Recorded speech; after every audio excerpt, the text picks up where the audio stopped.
Nakakatuwa, no? Ang laki rin ang naitulong ni Meta sa kapaligiran natin. Lalo na tuwing umaga, wala ka na halos makita ang mga tsismosa na nakatumpok dyan sa labas ng bahay niyo. Halos bihira na nga rin silang tumumpok dyan eh. Paano kasi?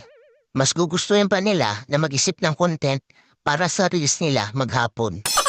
Oo, ayaw na nila makipagchismisan o makitumpok dyan sa labas ng bahay niyo. Actually, yung atensyon nila imbis na makipagchismisan, napunta na lang talaga sa pagre-reels. At ito pa ha, imagine ninyo. Kung dati, bumibili lang ng mga lutong ulam yung mga yan, na yun, sila na mismo ang nagluluto ng mga ulam. At kahit pritong itlog, inire-reels pa. Ganon kahusay si Meta. At ito ang pinakamalupit. Kung yung dati yung asawa mo tinatalakan ka sa tuwing uuwi ka, ngayon, hindi mo na makausap.